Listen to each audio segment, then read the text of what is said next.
Who do we need and why? Now, the first question I'm going to ask is the why. Before we get to the who, I'm going to ask the why. Now, in this video, we're going to mostly talk about forwards. But before we get to the forwards, to speak about the defense, because a lot of fans has been basically focusing on the forward areas, but we need to understand that the defense is just as important. Us conceding is just as important as us scoring, right? So last season, we were the second highest scorers in the league with 88 goals. Manchester City being at number 1, scoring 94, right? So that's a 6 goal difference. We were 6 goal difference off from the top from Man City last season. But on the other hand, defensive side of things, we conceded 43 goals in 33. So that's a 10 goal difference. So all in all, there's a 16 goal difference between number 1 and number 2, right? We conceded 10 more and scored 6 less. Only won by 5 points. 6 more points, we would potentially have won the league. Only 6 points. We draw 3 matches. We draw 2-2 against Liverpool, 2-2 against West Ham, and 2-2 against Southampton. So look at it this way, that if we had conceded 1 less goal against West Ham and 1 less goal against Southampton, we would have won the league. That would be our 6 points there, because we would have won 2-1 against Southampton and 2-1 against West Ham. And it's the same with Liverpool. If we conceded 1 less against Liverpool and 1 less against the other teams, we would have won the league by 6 points. Now, with us conceding 10 more than Manchester City, I see that Arteta went in the transfer window and he tried to do something about that. We signed Jurriën Timber. So we got Jurriën Timber to help us with the defensive record. And also we got Kiwior. Kiwior, he was not acclimatized as he is now to the Premier League, because we know that the Premier League can be a very difficult league to get used to, especially for defenders that's basically playing against pacey forwards. So the Premier League is not that easy to get used to. So even sometimes I see Rob Holding coming on last season, I was screaming at my TV, throwing stuff at my TV, getting angry, saying, why is Rob Holding playing my team?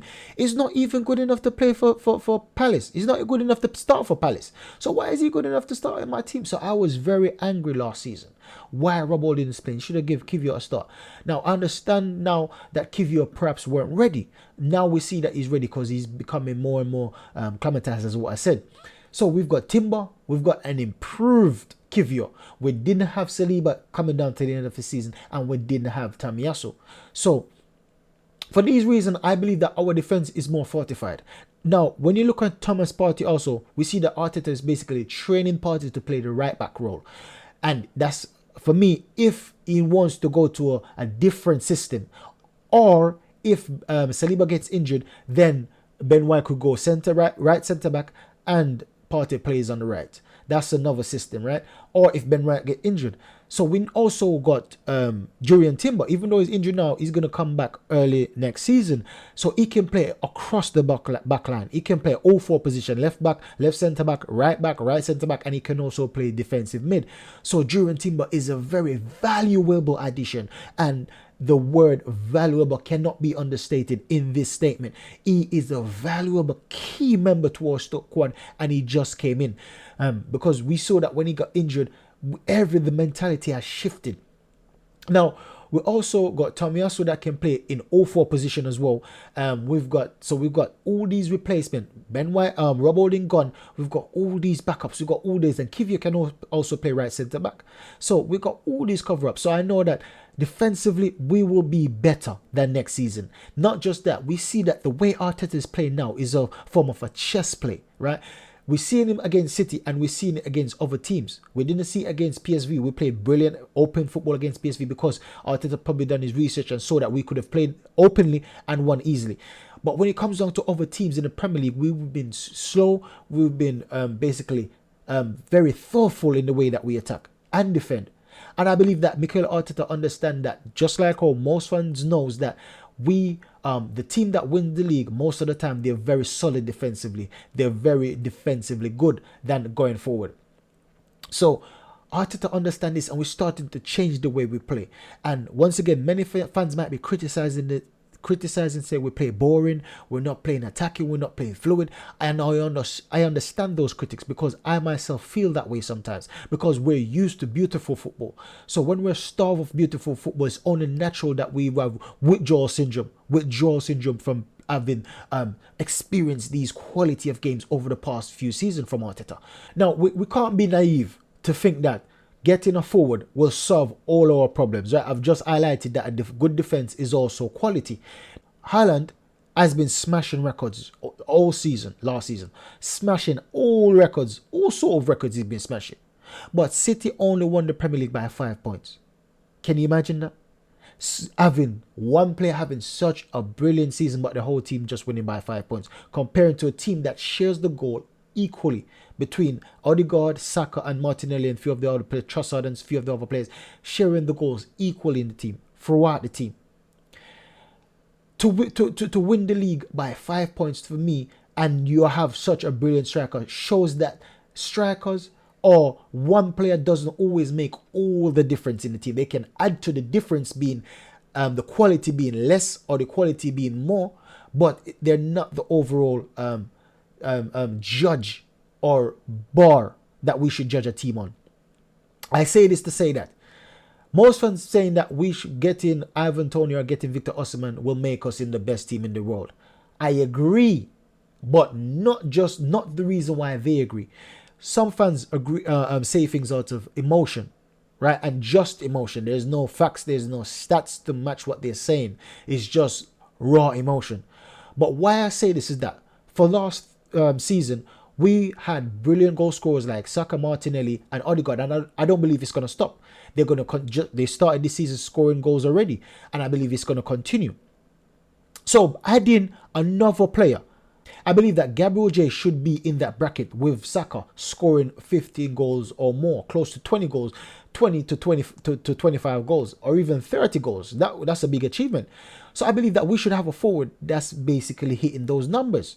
If we had a forward that's hitting those numbers, as well as Saka and Martinelli and Odegaard, we will be the complete forward line if we had that. So that's what we're lacking. Now, when you judge City's team, they didn't have that. They got rid of Morris. They got rid of a lot of players that were scoring goals for them over the past few seasons. So now Haaland came, and Haaland is the main vocal point. This is why he's been smashing records, because everyone looks to give the ball to him to make something happen.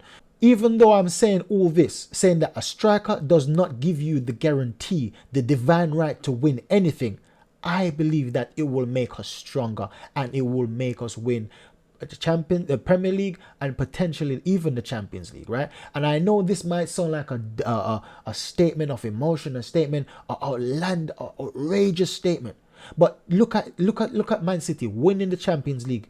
Yeah, they won the Premier League by 5 points, 5 more points ahead of us. Yeah, and they won the Champions League, and I believe they won it based off merits. They deserve to win the Champions League. So why can't we win it? If we came head to head with the Dragon, only losing by 5 points, the Dragon, or the Shark, that being Man City, we came toe to toe with the Shark. Shark snapping out our feet, and at the end of the day, they bit off our heads. I can't lie. They won. So the Shark, we're chasing the Shark, we're fighting against the Shark, they won. Now the Shark won the Champions League as well. If we, as what I said before, if we only conceded 2 less goals in 2 separate matches, we would have won the league. So why can't we put up a good, a solid competitive start or competitive campaign in the Champions League? I know that teams have improved, like Real Madrid have got Jude Bellingham. Now we've got Declan Rice also. So it's not just, we've improved, and I believe that we would improve further in the January transfer window, getting Ivan Toney or Victor Osimhen, and potentially another winger. I believe that we would improve. So why not win in Champions League? So I made a video yesterday that I believe that signing these 2 players, we can win the Champions League, and I totally believe it. And it's not just emotion. I've got evidence to back me up. Now, just like if we conceded 2 less goals for 2 separate matches, we would have won the league by 6 points. Look at it this way. If we scored 3-2 if we won 3-2 against Liverpool, we would, and 3-2 against either West Ham or Southampton, we would have won the game. So that's what I'm saying. The defense is just as important as the attacking, and the attacking is just as important as the defense. Now, we got cover in defense, we need cover in attacking, and even the defense. We see that to the end of last season, Arteta was banging on the door, trying to get another defender in, because he understands the importance of winning the league. The defense is very important when it comes down to winning the league. Who concede the most, more likely would go on to win the Premier League. So going back to the striking, we need someone in striking, because if we outscored those any two of those teams, those three teams, Liverpool, West Ham, or Southampton, we would have won the league. I'm just going to do a comparison between the two forward I believe that we will get, and that's Osimhen and Ivan Toney. These are the stats, the comparison between the two, right? So Ivan Toney played a total of 33 matches, right? Having a total shot of 76 with 40 on target, scoring 20 goals. Now we have to bear in mind, 6 of those goals were penalties. Now we had an XG of 21%. He averaged 23 passes per match at a 63% completion rate and having 4 assists. So that's the stat for basically Ivan Toney. That's the stat for Ivan Toney. And he scored 2 headed goals. And I want us to remember that because that's a key stat we're going to get into after we speak about Osimhen. He scored 2 headers. Out of 20 goals, he scored 2 headers. Now let's get into Osimhen. Osimhen had 105 shots, having 55 on target. And he scored 26 goals from those 55 on target. And now he scored 2 penalties. Ivan Toney scored 6 penalties. Osimhen scored 2 penalties. Now that gave him an XG of 24 at a 90% conversion rate. Osimhen played 30 matches. 2 of those matches were subs. So we can say that basically that's still 30 matches because coming on, you don't have a lot of time to make an impact. So he played 1 less than Ivan Toney, plus came on 2 as subs. So you could say he's played 3 less than us, than Ivan Toney, or 2.5 or 1.5, or however we want to equate that number. And he also has 4 assists. Now with Osimhen, 7 of his goals were headers. He scored 7 headers. Now for me, we've been lacking a striker up front that score a lot of headers. We missed that. To be fair, we've never had that. Someone that specializes in header. Now we had Olivier Giroud. I believe that he came the closest to a specialist in headers. He was brilliant, right? But when you compare to people like Benzema, I don't see anyone that can compete with Benzema in the current era. Perhaps Ronaldo, to be fair. But Ronaldo or Benzema, these two are specialists. And I believe that sometimes we needed something extra. When we're playing the tiki-taka and it's not working, go down the byline, whip it in, and having a plan B or a plan C. Because we see that Arteta's different formation this season is plan B. So I believe that we needed a plan C sometimes. Right? Having a tall striker in the box that will header in. Now, Ivan Toney has that potential. He just doesn't score like that very often. But Victor Osimhen does score like that. So this is the comparison. Osimhen is going to cost. I've seen we've been linked to Osimhen more than Ivan Toney more than Osimhen. Osimhen is going to cost 150 mil minimum because we know that Napoli is a very difficult team to negotiate with. It's their way or the highway. Right? There's no other way than their way. So we know that Napoli is going to, based off the reports we've been seeing for Victor Osimhen, they're demanding 150 mil minimum. Now Ivan Toney is going to cost us about 80 mil. But Osimhen is 24 years old, so he's 3 years younger. Ivan Toney is 27. He's 3 years younger than Ivan Toney, so that's going for him, right? Now Victor Osimhen scored 6 more goals than Ivan Toney and 7 penalty and 5 more headers. And that's what I'm saying, that headers is very important for me as a fan. I love to see plan C, or I love to see we got loads of players in the box when there's a set piece for potential goal by header, right? So these are the benefits of Ivan Toney. He's cheaper, he's more experienced in the Premier League, he's been in the Premier League for a very long time, he's more acclimatized to the Premier League, and for me, we see a reunion between Raya and Ivan Toney, because we see them play for Brentford and they had a brilliant partnership together. So there could be a reunion there. So it's cheaper, there could be a reunion, but the most important benefits I see with Ivan Toney, because Ivan Toney is half the price of Victor Osimhen, and Victor Osimhen only has basically he's younger, he scores more goals, and he's a lot more expensive, right? These are the qualities of Victor Osimhen, because he's going to come to the Premier League that can take him a lot of time to acclimatize. Look at Darwin Núñez. It's taking him a fair amount of time. So it's not as easy. Some people can acclimatize straight away like Haaland. Not every player can do that. So we don't know what Osimhen is going to be like if he comes. And for 150 mil, that's a big gamble. That's a big risk. Even though I believe that he will be great if he came, but it's still a gamble.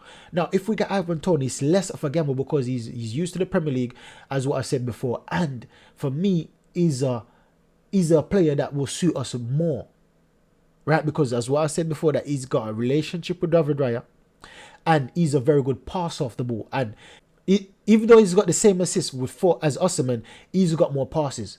And I believe that in a team like Arsenal, when you're very good at passes and you're not as selfish, and you're not as selfish, you will be able to get more assists because you got Saka on one side and you got Martin on the other side. And Ivan Toney double the passes of Victor Osimhen. So potentially that could be a link up between Martinelli and Saka, giving Ivan Toney more assists, giving Saka and Martinelli more goals, and him scoring more goals, right? Because he's just as much as he gives, he's going to get from these players chances. He's going to get assists from these players. So this is why I would pick Ivan Toney. My personal choice is Ivan Toney. Now, Ivan Toney, as what I said before, is half the price of Victor Osimhen. We can potentially get Ivan Toney and get another player. Now, my preference would be Neto. We could get Neto and Ivan Toney for the same price of one Victor Osimhen. And we see that Neto is very adaptable. He's very versatile. He can play on both wings and he can play in the middle. So, that being said, if we get Ivan Toney and Neto, tell me we can't win the Premier League. Tell me we haven't got a chance to win the Champions League. Right? So those are my thoughts. Let me know in the video what you think. You might agree, you might disagree with what I'm saying. But let me know your thoughts. Let me know what you believe we need to take us to that next level. Is it Ivan Toney? Is it Victor Osimhen? Is it worth it to be paying 150 million or more for Victor Osimhen when we can get Ivan Toney and another player for the same price? What are your thoughts? Right? Leave it in the comment below and I'll catch you on the next video. Goodbye.